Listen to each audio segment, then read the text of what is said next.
ચાલો વિદ્યાર્થી મિત્રો પેજ નંબર 202 ઉપર જે પ્રશ્નો આપ્યા છે એમાંથી પ્રશ્ન નંબર 3 જોઈએ કે ધારો કે કોઈ વિદ્યુત ઘટકના બે છેડા વચ્ચેનો વિદ્યુત સ્થિતિમાનનો તફાવત એટલે કે વોલ્ટેજ ઘટાડીને અગાઉના મૂલ્યના અડધો કરતા તેનો અવરોધ તેનો તેજ રહે છે તો વિદ્યુત ઘટકમાંથી વહેતા વિદ્યુત પ્રવાહમાં શું ફેરફાર થશે?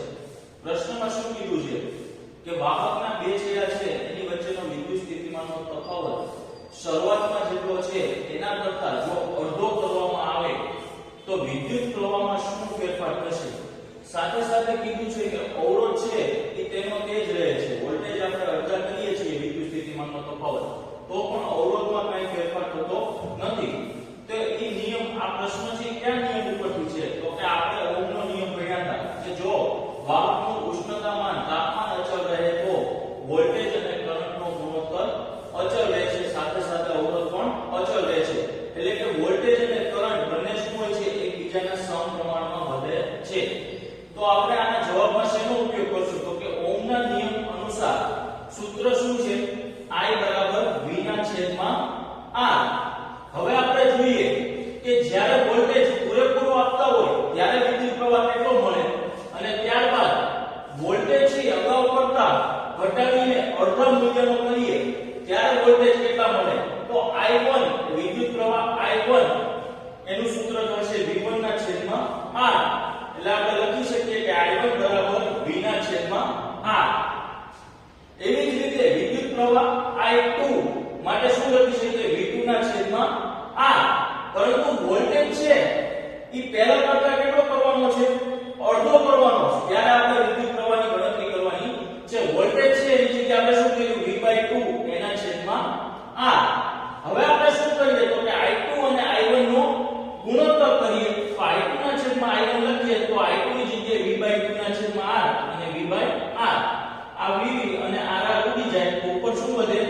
I2 ના છેદમાં I1 બરાબર શું વધે? 1/2. હવે આપણે વોલ્ટેજ અડધો કરીએ ત્યારે વિદ્યુત પ્રવાહ જોવાનો છે એટલે કે I2 ની ગણતરી કરવાની છે. તો I2 ને સૂત્રનો કરતા બનાવીએ તો શું થશે? 1/2 I1. એટલે તમે જોશો તો વોલ્ટેજ અડધો કરીએ તો સાથે સાથે શું થાય છે? I2 છે વિદ્યુત પ્રવાહ I1 કરતા અડધો થાય છે. એટલે કે ઓહમના નિયમનું પાલન કરે છે કે જો વોલ્ટેજ અડધો કરવામાં આવે તો વિદ્યુત પ્રવાહ પણ અડધો થતો જોવા મળે છે.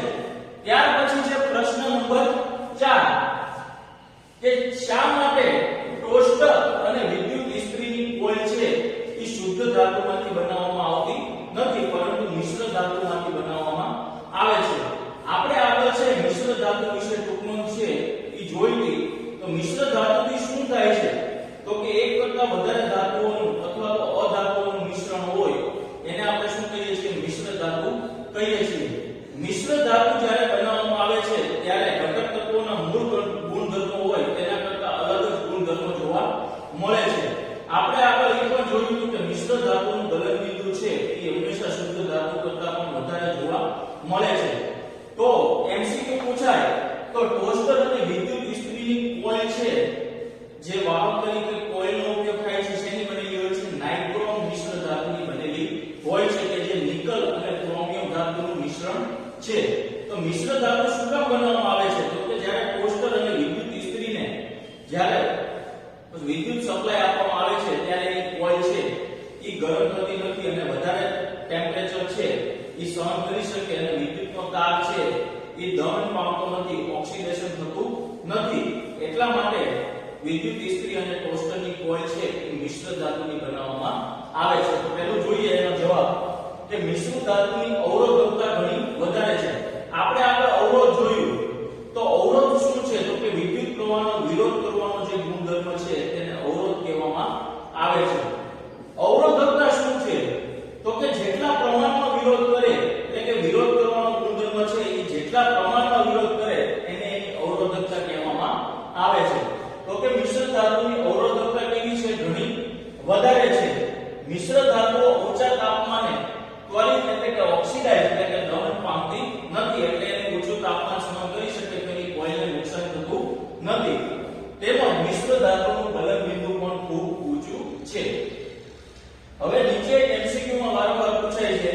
તમને પાઠ્યપુસ્તકમાં એક કોષ્ટક આપ્યું છે જેમાં અવરોધકતા દર્શાવેલી છે, વાહકો, મિશ્ર ધાતુઓ અને અવાહક. એ કોષ્ટકની જ કિંમત છે અવરોધકતાની યાદ રાખવાની જરૂર નથી, પરંતુ એમાંથી એક પ્રશ્ન વારંવાર પૂછાય છે કે સૌથી સારામાં સારું વાહક કયું છે? તો કે ચાંદી છે એ સૌથી સારામાં સારું વાહક માનવામાં આવે છે.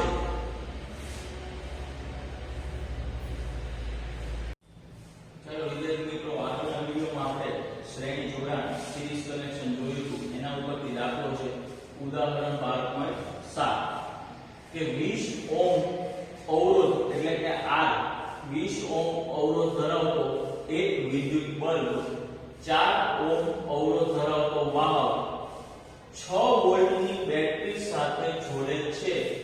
તો ત્રણ વસ્તુ ગોતવાની કીધી છે કે પરિપથ એટલે કે આખી સર્કિટ છે, પરિપથનો કુલ અવરોધ, પરિપથમાંથી વહેતો પ્રવાહ એટલે કે આખા પરિપથમાંથી વહેતો પ્રવાહ, અને ત્રીજું કીધું છે વિદ્યુત બલ્બ તથા વાહકના બે છેડા વચ્ચેનો વિદ્યુત સ્થિતિમાનનો તફાવત શોધો.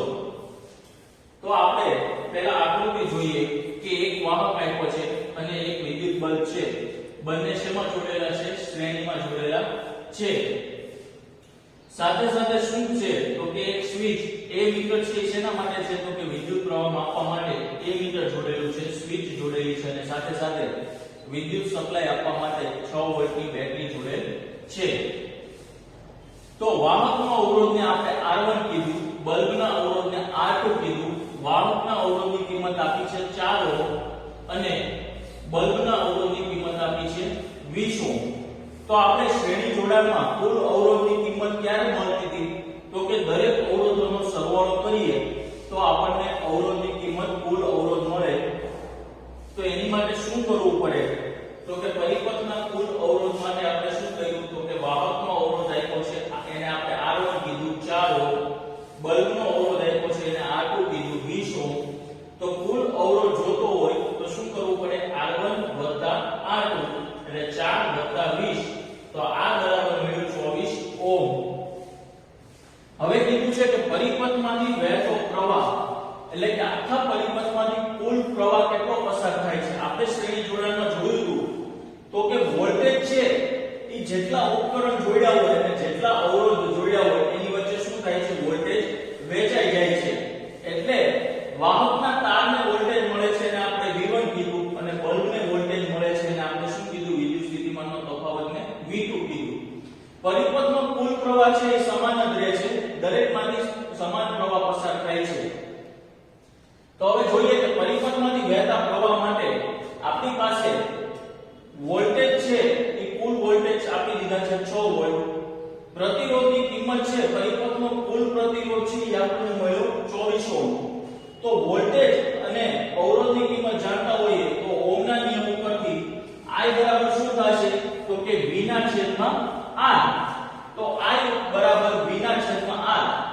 વોલ્ટેજ એટલે કે વિદ્યુત સ્થિતિમાનના તફાવત છે બેટરી આપી દીધી છે 6 વોલ્ટ અને R ની કિંમત મળી આપણને 24. તો શું કરવું પડે? 6 × 24 એટલે 1/4. એટલે આખા પરિપથમાંથી વિદ્યુત પ્રવાહ કેટલો પસાર થશે? તો કે 0.5 અને વિદ્યુત પ્રવાહનો એકમ આવશે એમ્પિયર. અને ત્રીજું કીધું છે કે વાહકના તારનો વિદ્યુત સ્થિતિમાનનો તફાવત અને બલ્બનો વિદ્યુત સ્થિતિમાનનો તફાવત શોધો. એટલે વાહકના તારને આ V1 વોલ્ટેજ મળે અને બલ્બને V2 વોલ્ટેજ મળે. તો V1 અને V2 ની કિંમત છે એ આપણે ગોતવાની છે. તો વાહકના છેડા વચ્ચેનો વિદ્યુત સ્થિતિમાનનો તફાવત V1 બરાબર શું થશે?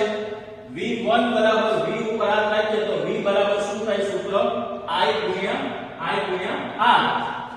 તો V1 બરાબર શું કરીએ? તો કે IR1, કારણ કે V1 ને R1 લાગુ પડે છે 4 ઓહ્મ અને V2 ને બલ્બ માટે V2 લીધેલા છે તો એના માટે 20 ઓહ્મ. આપણે આગળ શ્રેણી જોડાણના સૂત્રમાં જોયું હતું. શું કામ? તો કે I1 ને આપણે નંબર આપવાનો નથી, કારણ કે વિદ્યુત પ્રવાહ છે આખા પરિપથમાંથી એક સરખો પસાર થાય છે. જ્યારે વોલ્ટેજ છે એ બદલાય છે અને સાથે સાથે અવરોધ પણ બંનેના અલગ અલગ છે. એટલે R1 અને R2 ને નંબર આપવાના રહેશે. V1 અને V2 પણ બંનેનો અલગ અલગ છે, પરંતુ વિદ્યુત પ્રવાહને કોઈ પણ જાતનો નંબર આપવાનો નથી. એટલે આપણે શું લખ્યું? V1 બરાબર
એટલે કે 2 વોલ્ટની 3 બેટરી, એક 5 ઓહ્મનો અવરોધ, એક 8 ઓહ્મનો અવરોધ, એક 12 ઓહ્મનો અવરોધ, એટલે કે 3 અવરોધ આપ્યા છે જેની કિંમત છે 5 ઓહ્મ, 8 ઓહ્મ અને 12 ઓહ્મ, અને એક પ્લગ કોર્ડ એટલે કે જેનું બીજું નામ છે સ્વિચ, બધા જ શ્રેણીમાં જોડેલા હોય એ રીતનો આપણે આકૃતિ દોરવાની છે. તો શ્રેણીમાં શું આપ્યું છે તો કે 6 વોલ્ટની બેટરી થાય, 2 વોલ્ટ 2 વોલ્ટ 2 વોલ્ટ, એટલે કે બેટરીના 3 સેટ લીધા. પછી કીધું છે 3 અવરોધ R1 R2 અને R3 નામ આપ્યા જેની કિંમત છે 5 ઓહ્મ, 8 ઓહ્મ અને 12 ઓહ્મ. શ્રેણીમાં જોડવા માટે શું કરવાનું તો કે એક અવરોધનો અંતનો છેડો બીજાના શરૂઆતમાં, એક અવરોધનો અંતનો છેડો બીજાના શરૂઆતમાં જોડ્યો અને સાથે સાથે એક સ્વિચ જોડી, તો આ પરિપથ છે એ તૈયાર થઈ ગયો. ત્યાર પછી બીજા પ્રશ્નમાં કીધું છે કે આ જ પરિપથ ઉપરથી તમારે એ મીટર અને વોલ્ટ મીટરના અવલોકનો શું હશે. આપણે આગળ જોયું તો એ મીટરનું કાર્ય છે વિદ્યુત પ્રવાહનું માપન કરે, એવી જ રીતે વોલ્ટ મીટર છે એ વિદ્યુત સ્થિતિમાનનો તફાવત એટલે કે વોલ્ટેજ માપે. એ મીટરને હંમેશા શ્રેણીમાં જોડવામાં આવે છે અને વોલ્ટ મીટરને સમાંતરમાં જોડવામાં આવે છે. તો આપણને શું કીધું છે એ મીટર અને વોલ્ટ મીટરના અવલોકન એટલે શું તો કે એ મીટર ઉપરથી આપણને પરિપથમાંથી વહેતો પ્રવાહ મળશે અને વોલ્ટ મીટર ઉપરથી આપણને શું મળશે વિદ્યુત સ્થિતિમાનનો તફાવત મળશે. તો આ જ આકૃતિ છે જેમાં આપણે એ મીટર અને વોલ્ટ મીટર છે એ ઉમેરી દીધા છે. તો આ આકૃતિ જુઓ, એ મીટર છે એ શ્રેણીમાં જોડ્યું છે, સાથે સાથે 3 અવરોધ જે આકૃતિમાં હતા એ પ્રમાણે દોરી લીધા, 5 ઓહ્મ 8 ઓહ્મ અને 12 ઓહ્મ શ્રેણીમાં. હવે વોલ્ટ મીટરને સમાંતરમાં જોડવામાં આવે એટલે શું તો કે બંનેનો પહેલો છેડો રેઝિસ્ટરનો પહેલો છેડો અને વોલ્ટ મીટરનો પહેલો છેડો અને બંનેનો અંતનો છેડો એટલે કે બીજો છેડો સાથે જોડવામાં આવે એને વોલ્ટ મીટર કહેવામાં આવે કે જે વોલ્ટેજનું માપન કરે. જો તમે R3 ની વચ્ચે આપણે વોલ્ટ મીટર જોડ્યું છે તો આપણને શું મળશે તો કે અવરોધ R3 માંથી મળતો વિદ્યુત સ્થિતિમાનનો તફાવત મળશે. જો આ વોલ્ટ મીટર અહીંયા આ બે વચ્ચે જોડ્યું હોય તો આપણને શું મળે R2 નો વિદ્યુત સ્થિતિમાનનો તફાવત, આ બે વચ્ચે જોડ્યું હોય તો આપણને R1 નો વિદ્યુત સ્થિતિમાનનો તફાવત મળે. તો હવે પહેલું જોઈએ કે એ મીટરનું અવલોકન એટલે શું તો કે પરિપથમાંથી વહેતો વિદ્યુત પ્રવાહ માપવાનો છે. તો વિદ્યુત પ્રવાહનું સૂત્ર છે ઓહ્મના નિયમ પરથી I V ના છેદમાં R. V ની કિંમત છે 6 વોલ્ટ, 2 વોલ્ટ 2 વોલ્ટ 2 વોલ્ટ ત્રણેય શ્રેણીમાં જોડી હોય એટલે શું થાય V V1 V2 V3 એટલે કુલ મળશે 6 વોલ્ટ. પરંતુ R ની કિંમત છે કુલ પ્રતિરોધ આપણે જાણતા નથી, તો શ્રેણી જોડાણના કુલ પ્રતિરોધનું સૂત્ર છે કે આ ત્રણેય પ્રતિરોધનો સરવાળો કરીએ ત્યારે આપણને કુલ પ્રતિરોધ મળે. એટલે R R1 R2 R3 5 8 12 એટલે R ની કિંમત મળી 25 ઓહ્મ, એટલે આખા પરિપથનો કુલ અવરોધ મળ્યો 25 ઓહ્મ, જેની કિંમત આપણે આમાં મૂકી દઈશું I V ના છેદમાં R. V ની કિંમત છે 6 વોલ્ટ અને આપણને કેટલા મળ્યા કુલ અવરોધ 25, એટલે વિદ્યુત પ્રવાહ છે 0.24 એમ્પિયર. આખા પરિપથમાંથી 0.24 એમ્પિયરનો વિદ્યુત પ્રવાહ પસાર થશે. ત્યાર પછી જે વોલ્ટ મીટરનું અવલોકન, તો આપણને જે અવલોકન મળશે છે શું મળશે તો કે R3 12 ઓહ્મના બે છેડા વચ્ચેનો વોલ્ટેજની ગણતરી. તો વોલ્ટેજનું સૂત્ર શું છે V ઉપર આંખ રાખી દઈએ તો V I ગુણ્યા R. તો V I R.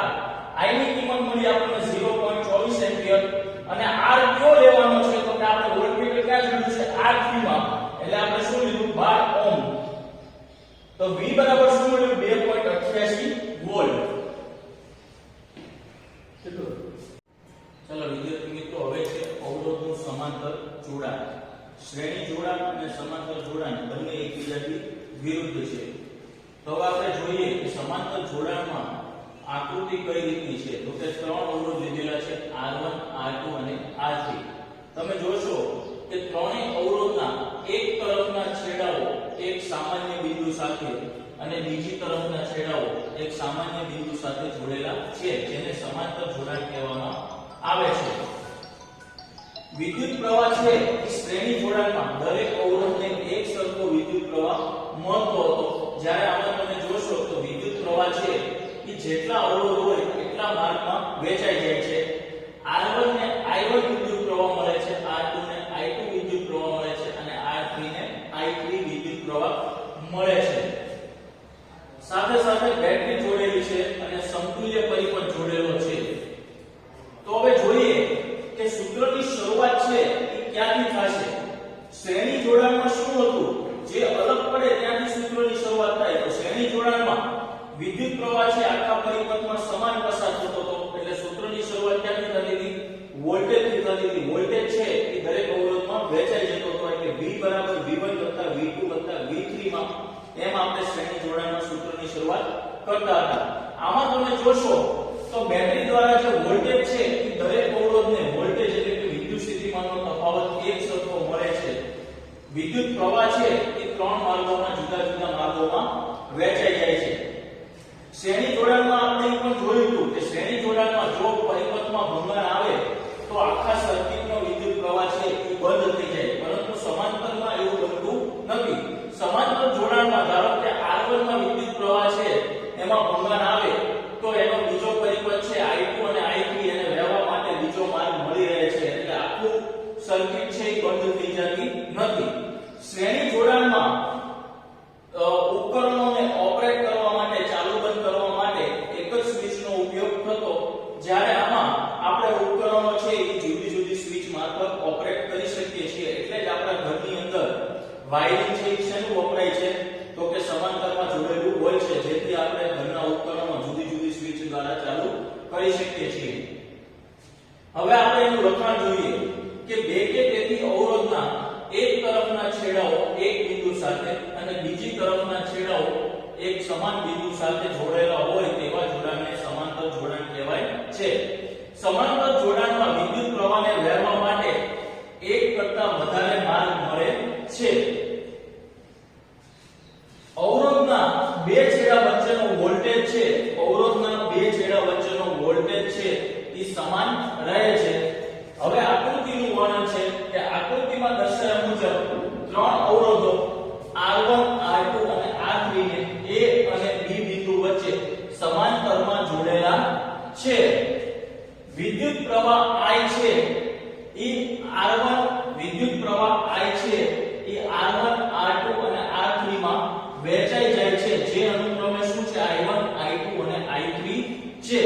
કે વિદ્યુત પ્રવાહ I R1, R2 અને R3 માં વહેંચાય છે, જે અનુક્રમે I1, I2 અને I3 છે. હવે આમાં વિદ્યુત પ્રવાહ છે એ જુદો પડે છે અને વોલ્ટેજ સમાન રહે છે, તો સૂત્રની શરૂઆત થશે I બરાબર I1 વત્તા I2 વત્તા I3, જેને કીધું સમીકરણ 1. હવે ઓહમના નિયમ અનુસાર I ની કિંમત શું મળે, તો I બરાબર V ના છેદમાં RP. RP શું કામ છે, તો કે પેરેલલ કનેક્શન કહેવામાં આવે સમાંતર જોડાણને, એટલે RP, જેને કીધું સમીકરણ 2. હવે I1, I2 અને I3 ની કિંમત ઓહમના નિયમ પ્રમાણે I1 બરાબર V ના છેદમાં R1, I2 બરાબર V ના છેદમાં R2, I3 બરાબર V ના છેદમાં R3. વોલ્ટેજ સમાન છે એટલે વોલ્ટેજને નંબર આપવાના નથી. R1 ને I1 વિદ્યુત પ્રવાહ મળે છે, R2 ને I2 વિદ્યુત પ્રવાહ મળે છે અને R3 ને I3 વિદ્યુત પ્રવાહ મળે છે. હવે સમીકરણ 2 અને 3 ની કિંમત સમીકરણ 1 માં મૂકીએ તો I બરાબર V ના છેદમાં RP, I1 બરાબર V ના છેદમાં R1, I2 બરાબર V ના છેદમાં R2 અને I3 બરાબર V ના છેદમાં R3. અહીંથી V કોમન કાઢ્યા, આ બાજુથી V કોમન કાઢ્યા એટલે V ઉડી જશે. 1 ના છેદમાં RP બરાબર V કોમન 1 ના છેદમાં R1 વત્તા 1 ના છેદમાં R2 વત્તા 1 ના છેદમાં R3. V ઉડી જાય તો શું વધ્યું, 1 ના છેદમાં RP બરાબર 1 ના છેદમાં R1 વત્તા 1 ના છેદમાં R2 વત્તા 1 ના છેદમાં R3. આ માત્ર ત્રણ અવરોધ માટે છે, એવું નથી ગમે એટલા અવરોધ સમાંતરમાં જોડેલા હોય, એટલે કે n અવરોધ માટે 1 ના છેદમાં Rn બરાબર 1 ના છેદમાં R1 વત્તા 1 ના છેદમાં R2 વત્તા 1 ના છેદમાં Rn. ચાલો હવે જોઈએ સમાંતર જોડાણના ફાયદા. સમાંતર જોડાણના સૂત્રમાં આપણે જોયું તો વિદ્યુત પ્રવાહને વહેવા માટે જુદા જુદા માર્ગો મળે છે. એટલે પહેલો ફાયદો એ છે કે કોઈ એક ઉપકરણ બંધ પડે તો બીજા માર્ગમાં વિદ્યુત પ્રવાહ છે એ ચાલુ રહે છે, તેમજ બીજા ઉપકરણ ચાલુ રહે છે. બીજો ફાયદો છે કે સમતુલ્ય અવરોધનું મૂલ્ય સમાંતરમાં જોડેલા નાનામાં નાના અવરોધના મૂલ્ય કરતાં પણ નાનું હોય છે.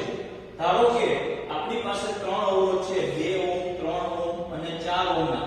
તો આપણે અવરોધની ગણતરી કરીએ સમતુલ્ય અવરોધની, તો એમાં નાના નાના અવરોધની કિંમત છે 2 ઓહ્મ, તો એનું મૂલ્ય કેટલું મળે, 2 ઓહ્મ કરતાં પણ નાનું મળે એટલે કે સમતુલ્ય અવરોધનું મૂલ્ય સમાંતરમાં જોડેલા નાનામાં નાના અવરોધના મૂલ્ય કરતાં પણ નાનું હોય છે.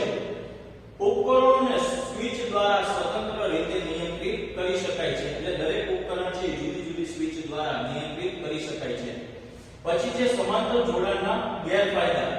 તો પહેલો ગેરફાયદો એ છે કે સમાંતર જોડાણમાં સમતુલ્ય અવરોધનું મૂલ્ય નાનામાં નાના અવરોધના મૂલ્ય કરતાં નાનું હોય તો શું થાય છે, એમાં કુલ પ્રવાહ છે એ વધી જાય છે. જેમ અવરોધનું મૂલ્ય ઓછું વધારે એમ શું થાય છે, કુલ પ્રવાહ વધી જાય. કારણ કે અવરોધનો ગુણધર્મ શું છે તો કે વિદ્યુત પ્રવાહનો વિરોધ કરે.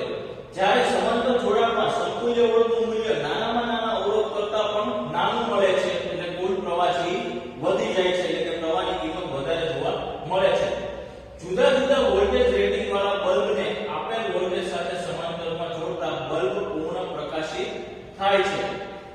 ત્યાર પછી એક પ્રશ્ન છે કે જે વારંવાર પૂછાય છે તમને ચોપડીમાં બેટરીના, પછી વિદ્યુત કોષના, રિઓસ્ટેટના, વોલ્ટમીટર, એમીટર એના સિમ્બોલ આપેલા છે. એમાં રિઓસ્ટેટ આવે છે. તો ચલ અવરોધ એટલે શું, ઉદાહરણ આપો. ચલ અવરોધ એટલે કે જે પરિપથનો અવરોધ છે એ આપણે બદલાવી શકીએ.